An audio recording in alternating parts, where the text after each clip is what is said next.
É isso aí, a Cleide vai fazer o preparo de hoje. Boa tarde.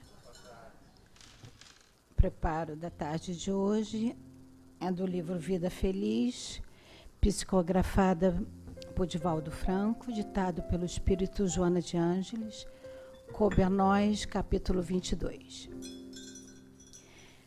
A presença do ciúme no teu comportamento é sinal de desequilíbrio. O ciúme jamais será o sal temperando o amor. Desconfiança e insegurança significam a manifestação do ciúme. Quando ele se introduz na afetividade, altera a paisagem, dando surgimento a pesadelos e perturbações prejudiciais. Supera as insinuações ciumentas na tua conduta, amando com tranquilidade, confiança e paz.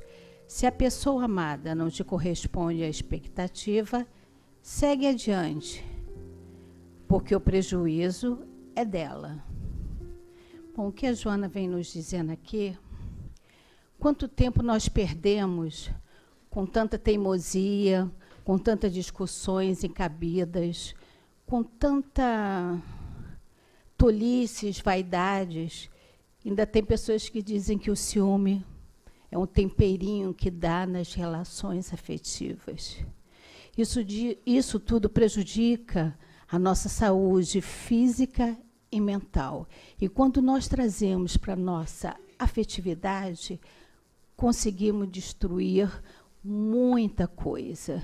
Conseguimos atrapalhar, ter pesadelos, atrapalhar a nossa vida íntima, seja ela afetividade, seja ela qual for, com o filho, com o marido, com a esposa, seja ela qual for. Tem uma lei no universo, que é a lei de doação. Essa lei de doação, ela tem que ser dinâmica, ela tem que ser energética, é uma lei de troca. Quanto mais você dividir essa lei, essa troca, ela vira abundância, ela multiplica, ela vira troca. E isso, como ela diz aqui, quando a expectativa não corresponde, você tem que seguir em frente. Como Joana diz, é a chave do negócio. Nós temos que, é a substância criadora, mantenedora do universo que nós chamamos de amor.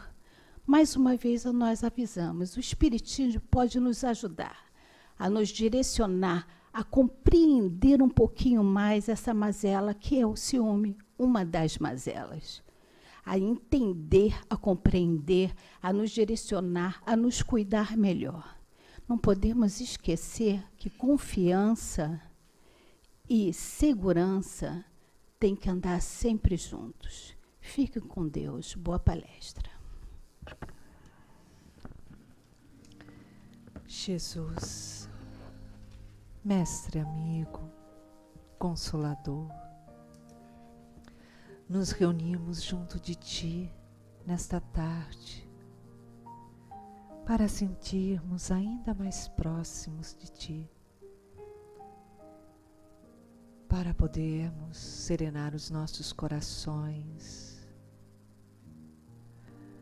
para podermos ter as nossas mentes despertadas nesse momento de estudo, onde buscamos a paz junto de Ti, Senhor, como também buscamos a paz junto de Joana de Ângeles, orientadora, médica, psicóloga, advogada, que nos inspira e nos protege diariamente. Também lhe pedimos, irmã querida, que envolva a Cristina Mota, trabalhadora da casa, nos estudos e nas suas inspirações para tudo que ela nos traz na tarde de hoje. Graças a Deus.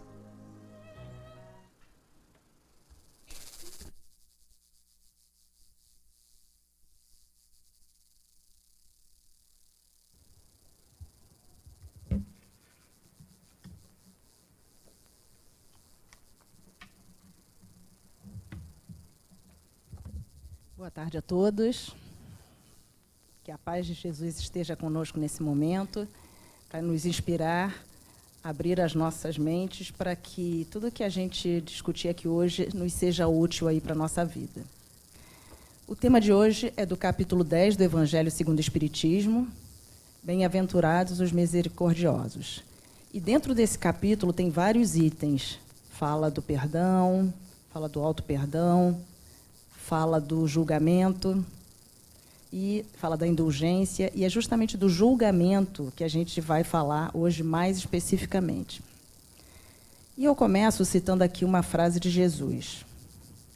Não julgueis, a fim de que não sejais julgados, porque vós sereis julgados segundo houverdes julgados os outros, e se servirá para convosco da mesma medida da qual vos servistes para com eles. O que é julgar? Bem, a definição do dicionário é avaliar, criticar, ponderar, estabelecer juízo de valores, buscar um objetivo para buscar tomar uma decisão, enfim, são várias as definições. Mas o que é julgar para nós? Para cada um de nós? A gente julga no nosso dia a dia? E como julga, né? A gente, ao longo de um dia, julga milhares de vezes. Cada vez que a gente fala, fulana está bonita, fulana está feia, está esquisita, que roupa estranha, isso tudo são julgamentos. Obviamente, uns são mais nocivos, outros menos nocivos, mas sempre julgamentos. E por que a gente julga? Por que a gente julga tanto? Por que será que a gente julga tanto, né? A gente julga muito porque não julgar é uma virtude dos espíritos puros. E a gente ainda está bem longe disso, né? Então, a gente sabe que a Terra é um orbe que ainda está numa fase de provas e expiações. Consequentemente, nós não temos muitas condições ainda de entender a dimensão do problema que é o julgamento, que é a gente julgar o outro. E aí nós temos várias reflexões interessantes para fazer aqui hoje sobre o que pode acarretar essa coisa do julgar. Desculpe.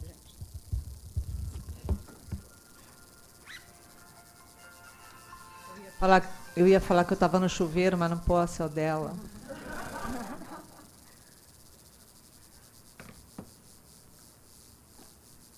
Desculpem. Então, eu ia dizendo que, desde as épocas de Aristóteles, a gente já tinha aquela coisa dicotômica. Bem, o mal, o branco, o preto, o bonito, o feio. Tudo assim, ou tudo ou nada. Não há um meio termo. A gente faz um julgamento ou para um extremo ou para o outro. Justamente porque a gente não consegue ir para o caminho mais equilibrado e para o caminho do meio. É difícil para a gente. E a gente é realmente educado dessa maneira. Quando nós somos crianças, a gente recebe muitas instruções no sentido isso é certo, isso é errado, isso não pode. Muito do que a gente faz ingenuamente e os pais, os parentes dizem que é errado, a gente trata de não vou mais fazer isso, porque vou desagradar meus pais, vou desagradar minha família, não vão mais gostar de mim. E aí começam a surgir coisas que a gente esconde bem escondidinho para que ninguém possa acessar, mas que elas, no entanto, estão lá e vão aparecer em algum momento. Então, a gente não consegue perceber assim que um inimigo não é inimigo o tempo todo. Da mesma maneira que um amigo também não é só amigo. De um momento para o outro, um amigo pode ter um papel não tão bonzinho e um inimigo também pode, de alguma maneira, te trazer aprendizados, ensinamentos.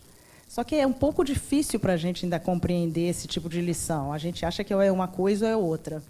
Por exemplo, se a gente, na nossa educação, ouve falar muito mal, digamos, houve várias críticas a, enfim, digamos, um homossexual. Horrível, não pode. Mais tarde, quando nós já formos adultos, se a gente ouviu muito isso, se a gente passou por experiências em que havia muitos comentários desse tipo, a probabilidade da gente fazer um julgamento desse tipo, preconceituoso, de discriminar as pessoas, é muito grande. Porque a fonte dos nossos julgamentos vem lá de trás, é antiga, vem de muito tempo atrás. De muito tempo atrás, quando? vem de vidas passadas, vem da nossa infância, vem das nossas experiências e tudo que foi construído ao longo disso tudo. Vem das nossas crenças e valores. Então, quando a gente emite uma crítica, tem muito mais do que simplesmente eu estou falando mal do outro, eu estou criticando o outro. É algo que vai muito mais além do que isso. A gente está exteriorizando ali uma série de coisas que, para quem tem olhos de ver, e muitas vezes nós não temos, vai dar para perceber que tem ali algumas coisas.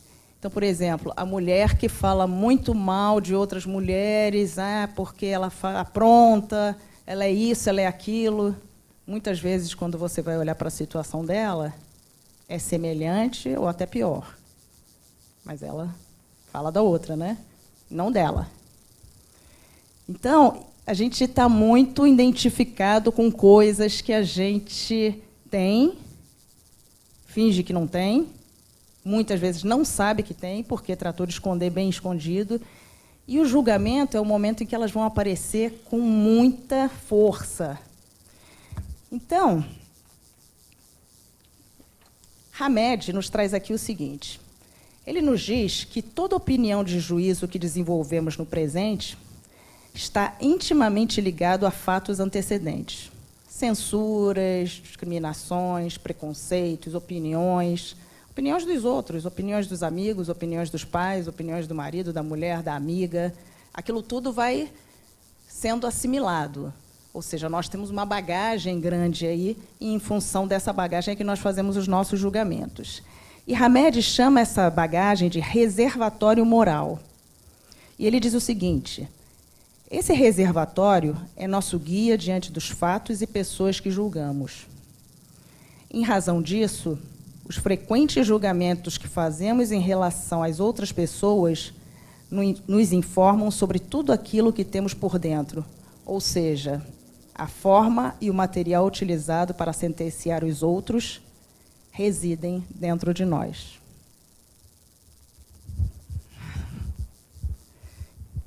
Quer dizer, a gente pode fazer alguns diagnósticos interessantes quando a gente olha para a maneira que a gente critica o outro e sobre o que critica o outro.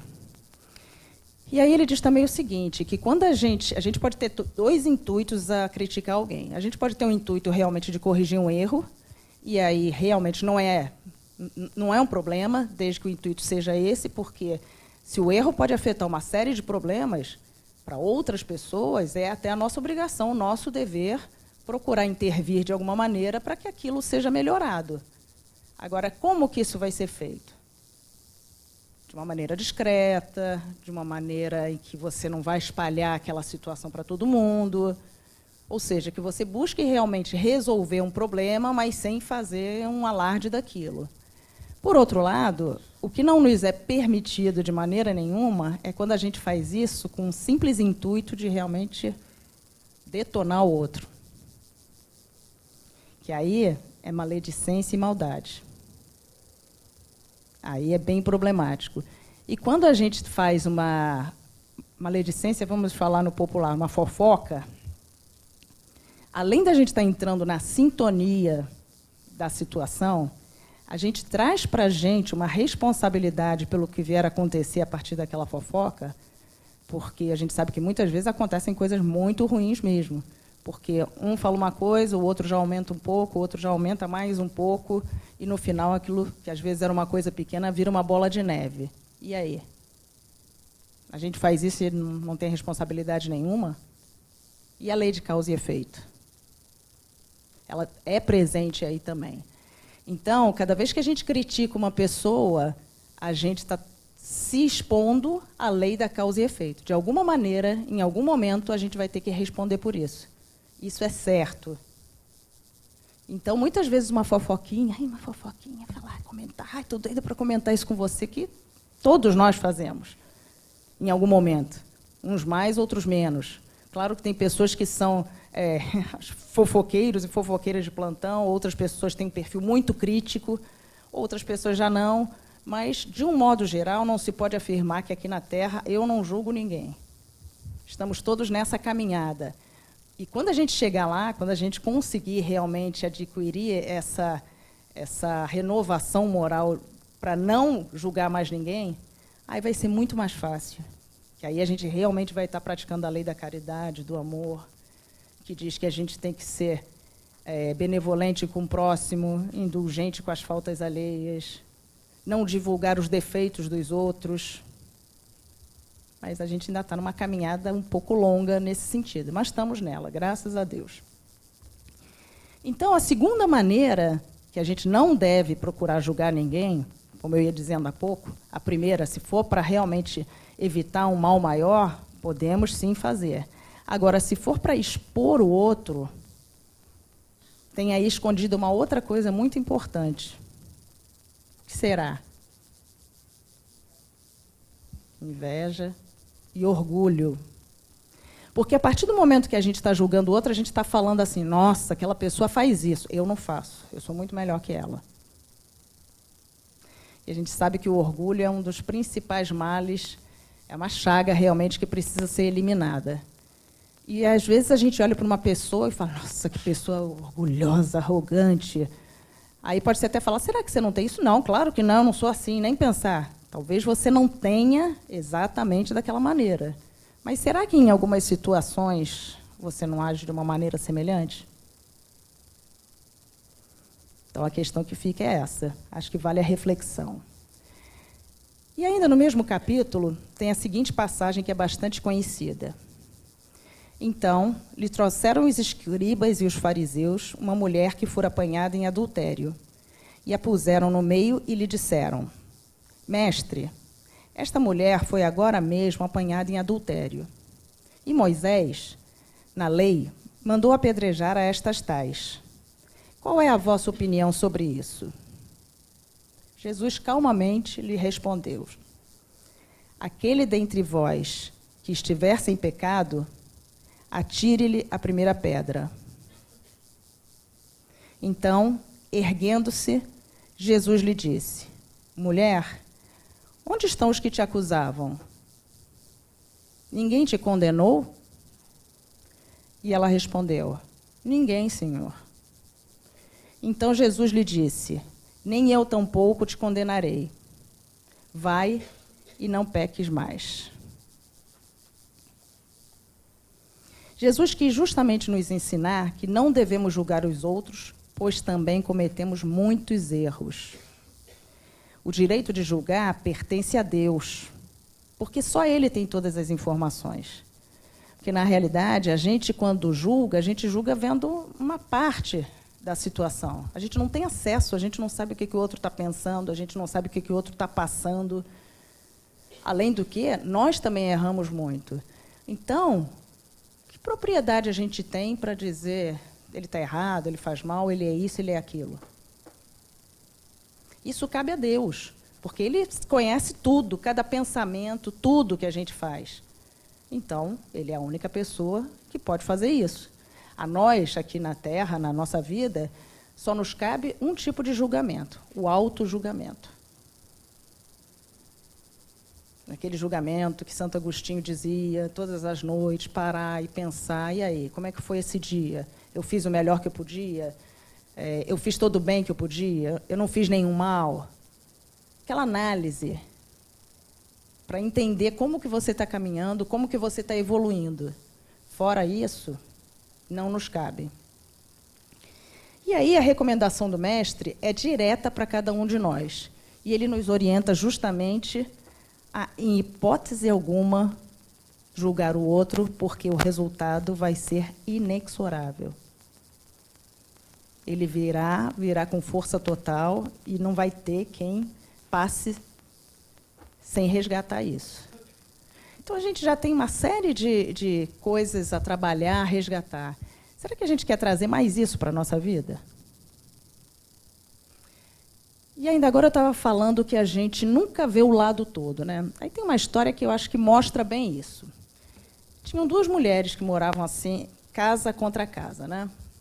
E uma todo dia olhava para a janela e olhava lá para a vizinha e comentava com o marido, com os filhos, nossa, mas esses lençóis, como essa mulher lava mal a roupa? Os lençóis estão sempre sujos, que coisa impressionante. Ok. Outro dia, de novo. no café da manhã. Gente, é impressionante, ela não vê que isso está sujo. É impressionante, não tem vergonha de colocar uma roupa encardida, assim, que eram lençóis brancos. Não tem vergonha de ver, deixar todo mundo ver uma roupa tão encardida na corda. Não tem sabão em casa. O marido já não devia estar aguentando mais ouvir essa história, né? E a família. Então, todo dia ela chegava na janela e falava isso. Até que um dia ela disse assim, eu vou falar. Hoje eu vou abrir essa janela e vou falar, porque eu não aguento mais, não é possível. Será que ela precisa de sabão?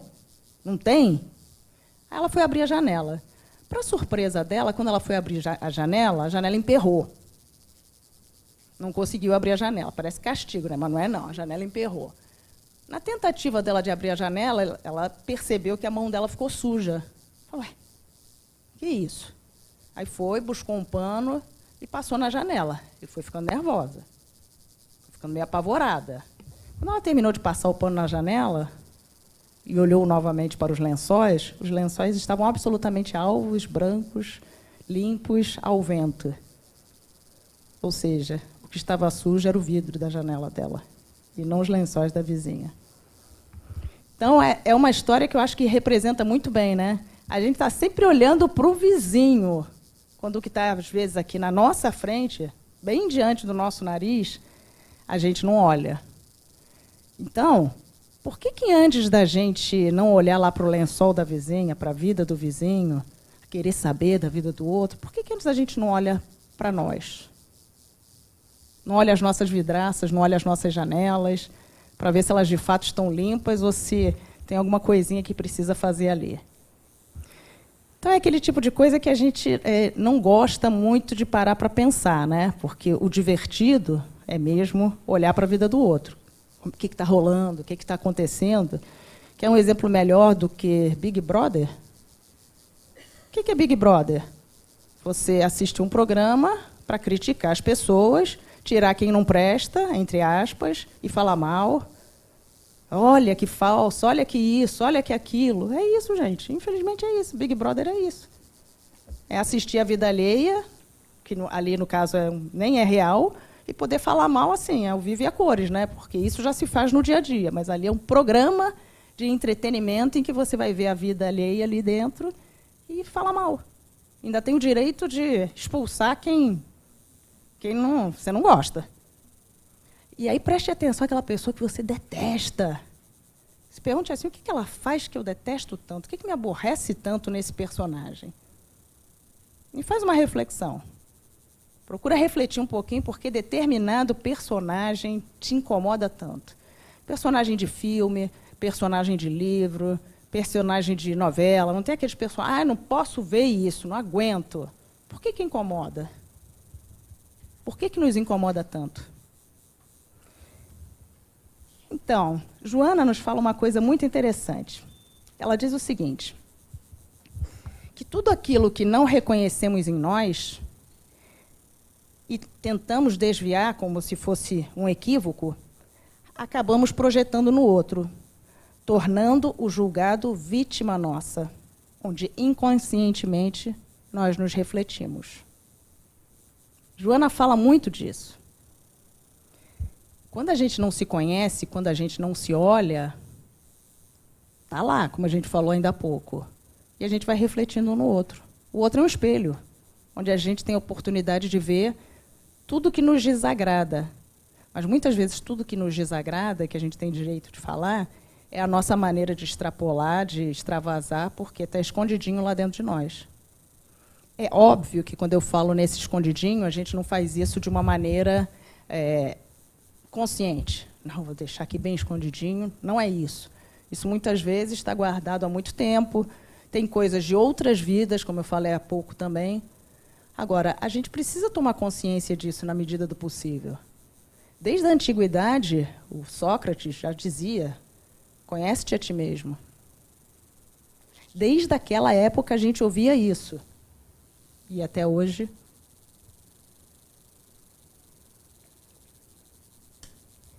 E mais, há quantos séculos a gente ouve a mensagem de Jesus? Para sermos brandos e pacíficos, para sermos misericordiosos, para sermos caridosos, todas as leis da justiça, de amor, de caridade. E por que a gente ainda não aprendeu? Muito tempo já, né? A gente ainda não aprendeu porque é difícil mesmo. O caminho é longo. O caminho é difícil, é pedregoso, mas é possível. E se a gente tivesse, de repente, ouvido lá atrás o Sócrates, quando ele dizia, conhece-te a ti mesmo, e depois tantos outros sábios, Santo Agostinho, no Evangelho, tem qual é a melhor maneira de eu me melhorar? Um sábio da antiguidade já dizia, conhece-te a ti mesmo. Gente, então não tem outro caminho. Como é que você vai procurar reformar ou melhorar alguma coisa se você não sabe o que é essa coisa? Se você só está olhando para o outro, nosso outro é um poço de problema. Eu sou perfeita. E a perfeição é desse mundo? Ainda está um pouco longe, né? A gente está caminhando. Vamos ser espíritos perfeitos, mas não cobrando um perfeccionismo nosso e muito menos do outro. Porque também tem esse aspecto. Pessoas altamente perfeccionistas se cobram muito, mas são inclementes com o outro. Se eu faço assim, o outro tem que fazer assim também. O outro é o outro. Ninguém tem que ser igual a você.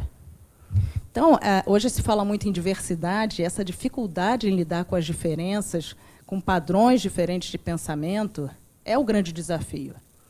E todos esses espíritos vêm nos dizer que é nos relacionamentos que nós somos desafiados a usar toda a nossa potência que a gente tem a ser desenvolvida, porque o que dá trabalho é relacionamento.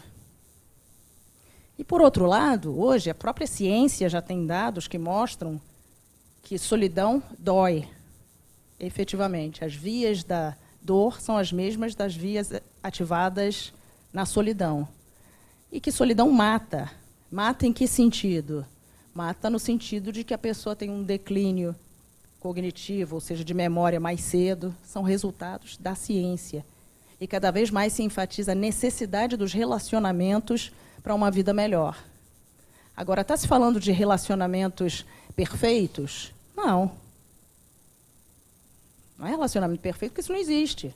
Mas relacionamentos. Pessoas com quem você possa falar, conversar. Dizem, inclusive, que uma pessoa que tem um melhor amigo para quem possa ligar numa hora que precisa desabafar, aumenta os teus níveis de bem-estar e reduz o risco de uma depressão enormemente. Portanto, não tem muito como fugir dos relacionamentos. E é com eles que a gente tem que lidar e é através deles que a gente vai crescer. Sabemos que na família estão os grandes desafios. Porque, muitas vezes, o nosso irmão é um estranho. Ah, que cara estranho. Nossa, nem parece que faz parte dessa família. Às vezes não faz. Ele foi para ali por determinados motivos. Então, se a gente não aceitar, não é não ter conflito, porque conflito tem, discussão, mas se a gente não aprender a aceitar o outro da maneira que ele é, vai ser difícil, vai ser complicado sempre. A partir do momento que a gente percebe que o outro é diferente, ok, muito diferente de mim, mas eu aceito ele como ele é, a gente, além de se relacionar melhor, vai ter oportunidade, inclusive, de crescer com ele. Porque vai me dizer que, por ser diferente, você não tem nada para aprender com ele. Justamente aí é que tem. Se a gente só tiver pessoas iguaizinhas a gente, a chance de aprender é um pouco menor. Às vezes você é uma pessoa que não gosta de arriscar, aí a outra já arrisca mais. Ali no conjunto a coisa acaba dando certo. Isso em casa, isso em família, isso em namorado, isso em ambiente de trabalho. Ninguém pode ser igualzinho. Dentro de uma empresa não pode ser todo mundo igualzinho. Cada um vai ter uma característica, uma habilidade, um talento. Então, não adianta o que não é igual a gente falar mal, porque não é por aí. Porque ele também pode falar mal da gente da mesma maneira, né? Enfim. Então, como que a gente pode atingir a proposta do mestre? A gente pode atingir a proposta do mestre entendendo que só quando a gente conseguir não só olhar para si, mas olhar para os defeitos do outro e ser indulgente, entender que ele não é perfeito, entender que ele é uma pessoa como eu, que tem as suas questões, mas, ao mesmo tempo, não divulgar esses defeitos, não crescer em cima da outra pessoa, para mostrar que, olha, eu sou muito melhor, olha a coisa horrível que essa pessoa faz. Eu não faço isso. Talvez você até não faça isso, mas talvez faça outras coisas piores. Então, a mensagem de Jesus é isso: benevolência, indulgência, que é sinônimo de tolerância, misericórdia. E como nós estamos intolerantes hoje, impacientes, é tão difícil aturar o outro, né? A gente vê os casamentos. Qualquer coisa, a gente ouve, se não der certo, eu me separo e pronto. Vou casar, mas não estou muito certa, se não der certo, eu me separo. É tolerância zero mesmo, como costumam dizer, né? E não é isso, assim a gente não caminha, assim a gente não cresce. Tem uma outra história bem... Essa é mais triste. Uma vez estava todo mundo num bar, e aí entrou uma senhora com 4 filhos.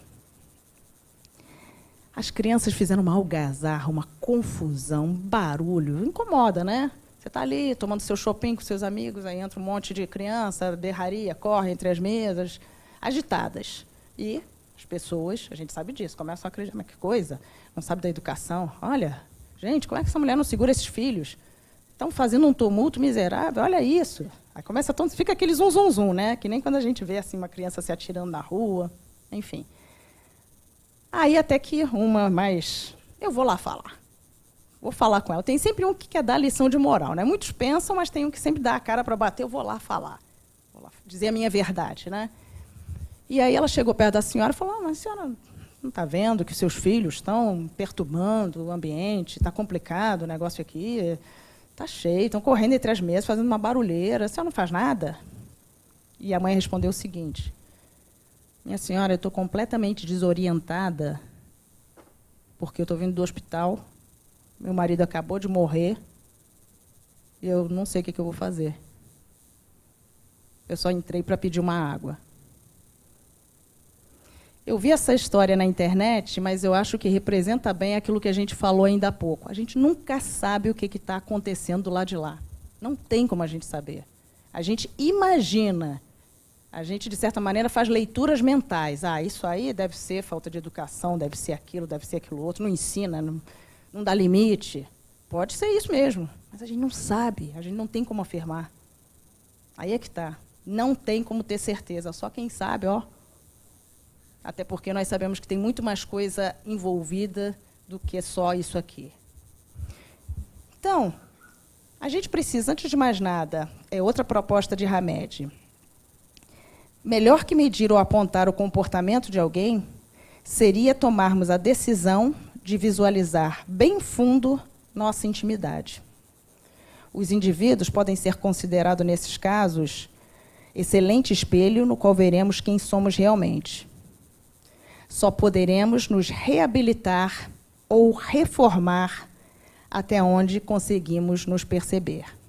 Ou seja, aquilo que não está consciente em nós, dificilmente conseguiremos reparar ou modificar. Acho que isso resume bem tudo que a gente falou, né? E mesmo quando a gente precisar fazer um julgamento, o importante é o seguinte, a gente pode julgar o ato, mas não a criatura.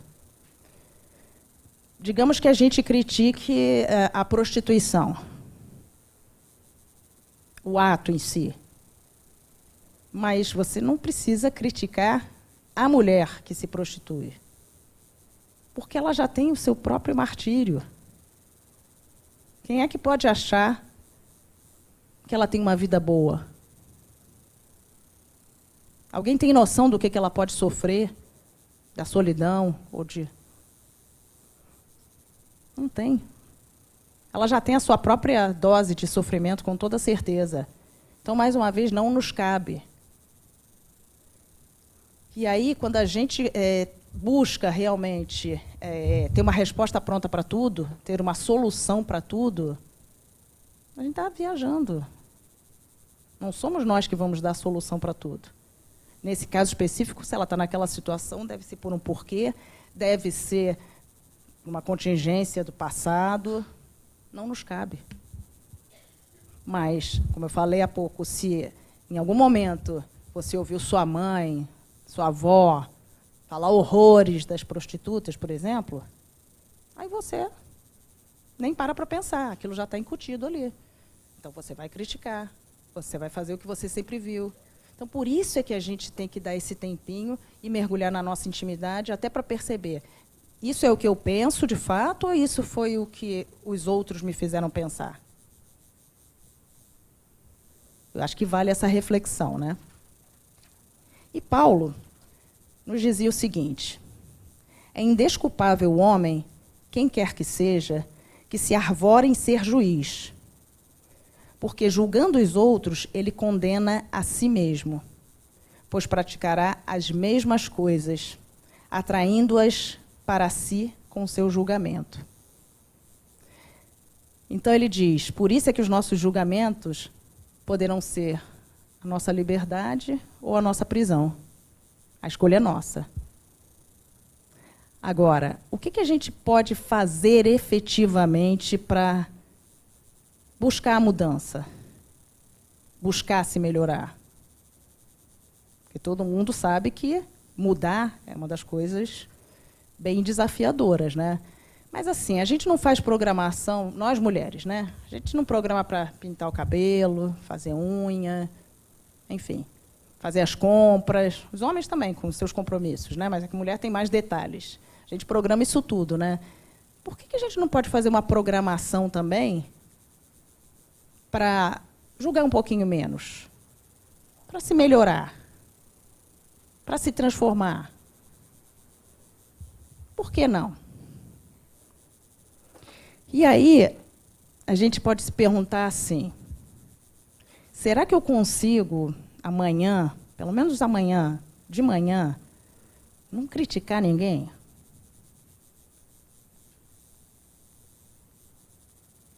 É uma reflexão. Só de manhã, amanhã. Até o meio-dia. Será que eu consigo até o meio-dia, assim, não julgar ninguém, não criticar ninguém? Depois está liberado, mas até meio-dia, assim, será? É assim. Quem sabe consegue até às 10, até às 11. Aí eu, falei aquilo ali da vizinha. Opa, já se tocou. Lá vou eu de novo. Está começando a perceber. Que isso é que importa, quando a gente começa a perceber. É provável que fale ainda? Sim. Mas começa a perceber, já fiz uma vez, não vou fazer de novo. E daí é assim, passinho atrás de passinho. Amanhã eu vou tentar ir até as 14h. Mas amanhã eu vou encontrar aquelas pessoas naquela reunião. Vai ser muito desafiador. Ah, meu Deus do céu. Então faz o seguinte, de manhã não, mas na hora da reunião não vou julgar ninguém, vou combinar isso. Ou falta reunião, exatamente. Para não cair em tentação, né? Exatamente. Então, é assim, gente. Por hoje, eu vou diminuir meu julgamento. E assim a gente vai caminhando. E uma dica interessante, um pequeno exercício que a gente pode fazer é o seguinte. Pega uma lista de... Dá uma pensada em pessoas que te irritam profundamente. Aquelas pessoas que a gente tem uma certa implicância, faz uma listinha dessas pessoas. É simples, faz uma listinha dessas pessoas. Pega a primeira. O que essa pessoa faz que te aborrece tanto? Responde essa pergunta primeiro. O que essa pessoa faz que te aborrece tanto? Ah, tá, ela faz isso, aquilo outro, ela mente. Tá. Em que situação eu faço a mesma coisa? Mas tem que pensar a fundo mesmo, não é dizer de cara, não, eu não faço isso. Senão faz uma pergunta intermediária. E eu? Eu tenho esse comportamento em algum momento? Qual? Gente, é uma técnica excelente. Porque aí, através do espelho, que é o outro, você vai conseguir perceber algumas atitudes suas. Repito, não quer dizer que você faça a coisa exatamente como a outra pessoa. Porém, você pode chegar a achados bem interessantes. E aí fica mapeado o que você precisa, o quê? Começar a trabalhar. Estou percebendo que pessoas que são muito arrogantes me irritam profundamente. Dessas 5 que eu coloquei aqui, a maioria é meio arrogante, é meio... Nossa, um jeito de falar assim que eu detesto. Parece que está me humilhando. Opa, dica. É ter olhos de ver, ouvidos de ouvir, perceber, se perceber. Porque quando a gente começar a perceber isso, o que é mais fácil da gente ter? Tolerância com o outro. Ah, não é que eu faço isso também? Não é que naquele dia eu também fui meio arrogante com a minha empregada? Não tinha pensado nisso. Será que eu quero ser assim, se eu critico tanto no outro? O que eu posso fazer para buscar essa mudança? E assim, é simples. Na realidade é simples. A gente só tem que fazer esse movimento. Trabalhar numa programação para realmente conseguir, assim como a gente programa os nossos outros objetivos, programar também a nossa evolução. Por que a gente não faz um planejamento evolutivo? Por que ele não programa a nossa evolução? Que passinhos eu quero dar nesse ano rumo à minha evolução? Olha, a Iraci já falou de um excelente aqui, os cursos da casa. É discutido tanta coisa, vem tanta coisa à tona. A gente tem mais uns insights, algumas questões que incomodam mais, a gente começa... vou perguntar. É diferente, é completamente diferente você estar lendo em casa sozinho, simplesmente lendo. É um estudo que tem todo um acompanhamento espiritual, que tem todo um grupo envolvido e vale muito a pena. Então, fica aí mais essa dica, que com certeza é outro forte instrumento para aumentar aí o nosso autoconhecimento. E o Livro dos Espíritos tem a pergunta 886. Qual o verdadeiro sentido da palavra caridade, como a entendia Jesus? Benevolência com todos, indulgência com as imperfeições alheias e perdão das ofensas. Tá aí. 3 coisinhas só. É simples, né? São os ensinamentos de Jesus. E a caridade para Jesus não se limita à esmola. Abrange todas as relações com os nossos semelhantes, inferiores, superiores, iguais, desde que a gente nunca humilhe ninguém. Que nunca nos falte humildade em relação ao outro. E, para finalizar, Divaldo Franco chama a maledicência de cupim moral. Por que cupim moral? Que é uma coisa que vai corroendo de dentro para fora. Mina relações, muitas vezes prejudica terrivelmente a vida de uma pessoa, às vezes até por fatos inventados, aumentados, acrescentados, e às vezes com um simples intuito de mostrar que aquela pessoa tem defeitos, que aquela pessoa é inferior, que aquela pessoa não é tão boa quanto você. Então, que fiquemos com essa reflexão, sabendo que o julgamento tem consequências, sabendo que o julgamento não é uma simples fofoquinha, não é uma simples crítica, é algo muito mais profundo e que vai muito mais além, e no qual a gente pode ter oportunidade de saber um pouco mais sobre nós mesmos. E, através dessa sabedoria um pouco maior de nós mesmos, procurar a transformação. Porque também tem uma coisa, o conhecimento, muitas vezes, já está ali.